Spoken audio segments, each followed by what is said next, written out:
Hello student.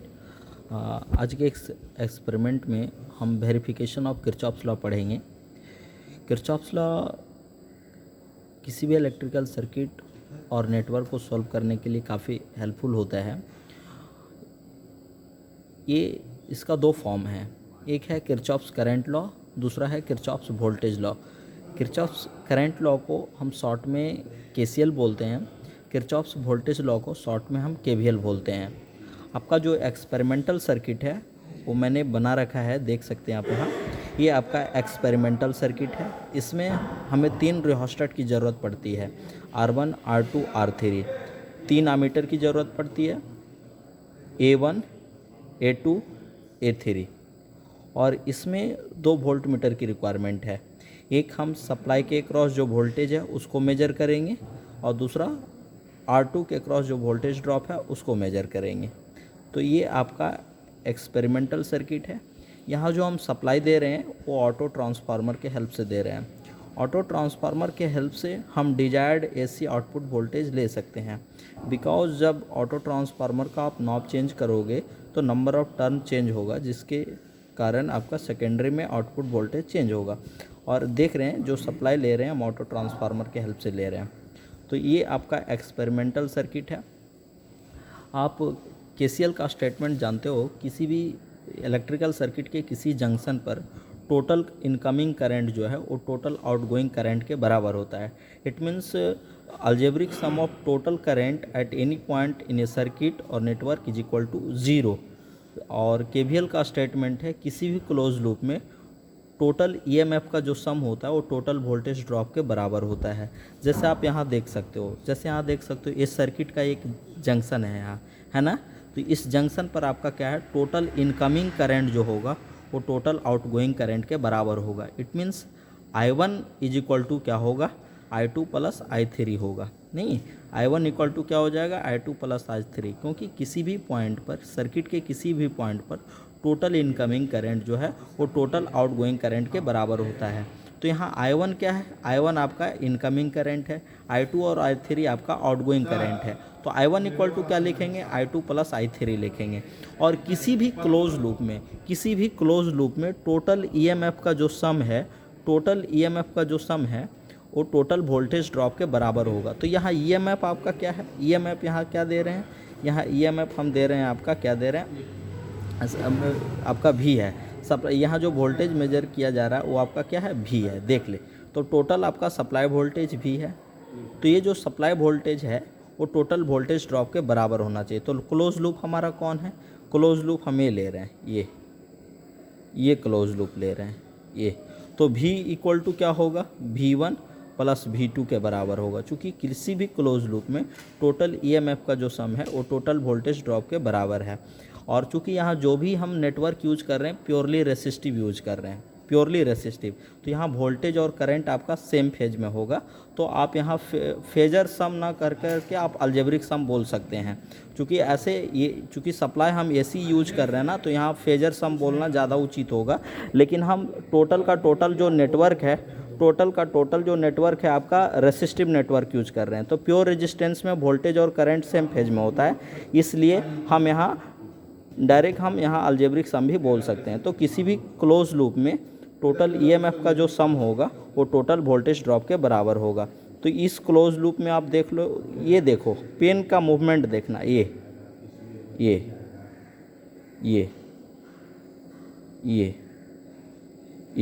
तो यहाँ total supply voltage भी है, वोल्टेज ड्रॉप V1 होगा और क्या होगा, V2 होगा। तो V इक्वल टू क्या होगा, V1 प्लस V2 केवीएल के अनुसार। और ये आपका जंक्शन है, तो इस जंक्शन पर आपका क्या होगा, I1 इक्वल टू क्या होगा, I2 प्लस I3। तो यही है आपका इस एक्सपेरिमेंट का मेन ऑब्जेक्टिव। अब आपको हम इसका फिजिकल कनेक्शन डायग्राम आपको बता रहे हैं। ये आपका ऑटो ट्रांसफार्मर है, जिसके हेल्प से आप वेरिएबल एसी आउटपुट वोल्टेज लेंगे और सप्लाई वोल्टेज को हम इस वोल्ट मीटर के हेल्प से मेजर करेंगे। और ये आपका R1 है, ये देख रहे हैं ना, ये R1 है, तो ये आपका R1 है। इसके अक्रॉस एक वोल्ट मीटर लगाया हुआ है, देख सकते हैं वोल्ट मीटर कनेक्टेड है, ये V1 को मेजर करेगा। और आपका एक रिहोस्टेट आपका क्या है सर, ये आपका R2 है, ये देख सकते हैं, ये R2 है और ये आपका R3 है। यहाँ देख सकते हैं ये आपका R2 है और ये आपका R3 है। R2 के अक्रॉस वोल्ट मीटर लगाया हुआ है, अब देख सकते हो R2 के अक्रॉस वोल्ट मीटर लगाया हुआ है, R2 के अक्रॉस। अब देखो टोटल करंट मेजर करने के लिए आपका ये आमीटर है A1, तो ये आपका आमीटर A1 है, ये आपका आमीटर A1 है। उसी तरह हम R2 में करंट मेजर करने के लिए आमीटर A2 है, ये आपका A2 है। उसी तरह R3 में मेजर करने के लिए A3 लगा हुआ है। तो ये आपका कनेक्शन डायग्राम है, आप देख सकते हैं, दूर से हम दिखा रहे हैं, ये आपका कनेक्शन डायग्राम है। तो ये ऑटो ट्रांसफार्मर जिसके हेल्प से आप वेरिएबल एसी आउटपुट वोल्टेज लेंगे, इसका वेरिएबल एसी वोल्टेज, यहाँ से सप्लाई वोल्टेज को चेंज करोगे with the help of this knob, इसको आप चेंज करेंगे तो आपका क्या होगा, इसमें नंबर ऑफ टर्न चेंज होगा, सेकेंडरी वोल्टेज आपका चेंज होगा। इट मीन्स दोनों टर्मिनल के क्रॉस वोल्टेज आपका चेंज होगा। और ये देख रहे हैं ये आपका R1 है, ये आपका R2 है और ये R3 है। ये आपका ऑटो ट्रांसफार्मर के क्रॉस, अब देखिए हमने सप्लाई दे रखा है, यहाँ से आपको दिख रहा है रेड कलर का ना, ये ग्लो कर रहा है पावर इंडिकेटर, इट मीन्स हम यहाँ से सप्लाई ऑन कर दिए हैं। अब हम बढ़ा रहे हैं, सबसे पहले हम रीडिंग 80 वोल्ट पर लेंगे, 80 वोल्ट पर, मतलब हम सप्लाई वोल्टेज 80 रखेंगे।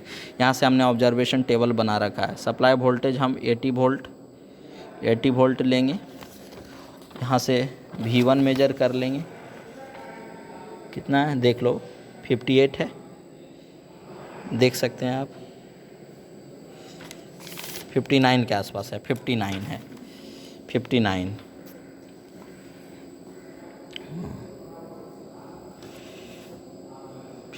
है। और ये आपका 18 है, 18 वोल्ट ले लीजिए, 18 वोल्ट।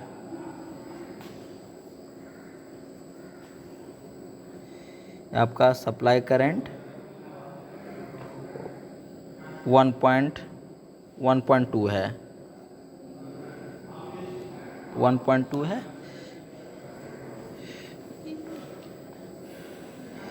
ये आपका करंट कितना हो गया,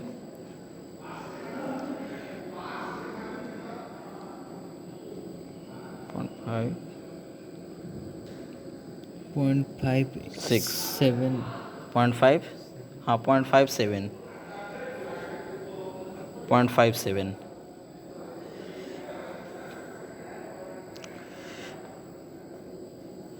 ये करंट 0.6। तो देखिए हमने ये रीडिंग ले लिया है, आप देख सकते हैं यहाँ 80 वोल्ट पर लिया, तो V1 माने R1 के क्रॉस जो वोल्टेज ड्रॉप आया है वो 59 वोल्ट, V2 के क्रॉस 18 वोल्ट। यहाँ से V1 डैश निकाल लेंगे, V1 प्लस V2। उसी तरह एरर कैलकुलेट कर लेंगे, V minus V1 dash upon V into 100। हमने I1 माने total supply current 1.2 ampere, I2 आपका 0.57 एम्पियर, I3 आपका 0.6 एम्पियर है। इसी तरह I डैश निकाल लेंगे, I2 प्लस I3, और एरर फाइंड आउट कर लेंगे। अब हम नेक्स्ट रीडिंग 90 वोल्ट पर स्टार्ट करेंगे। अब देखिए हम 90 वोल्ट पर स्टार्ट कर रहे हैं, 90 वोल्ट, यहाँ से देख रहे हो, यहाँ 90 वोल्ट हम दे रहे हैं सप्लाई, 90 वोल्ट है, ठीक है। ये आपका सप्लाई 90 वोल्ट है, हमने 90 वोल्ट दे रखा है पहले से। आप देख सकते हैं यहाँ से आपका कितना है, आपका V1 के R1 के अक्रॉस वोल्टेज ड्रॉप कितना, 65 वोल्ट। हमने 65 वोल्ट ले लिया, 65 वोल्ट। अब आपका V2 किसका है, V2 कितना है, आप देख सकते हो V2 23 है, तो हमने 23 ले लिया, 23। यहाँ से V1 डैश फाइंड आउट कर लेंगे, एरर फाइंड आउट कर लेंगे, ठीक है। अब करंट देख लो, करंट कितना है, करंट आपका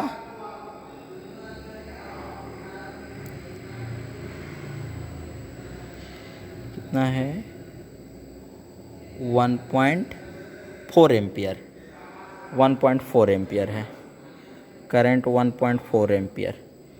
अब देखो इसको 1.4 एम्पियर, ये कितना है,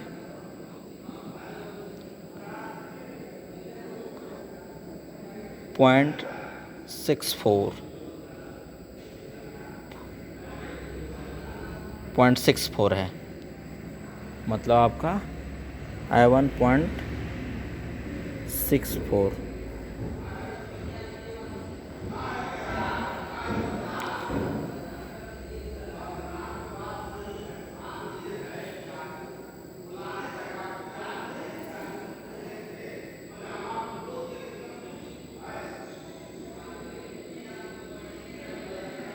ये 0.75, ये करंट आपका जो I3 है 0.75।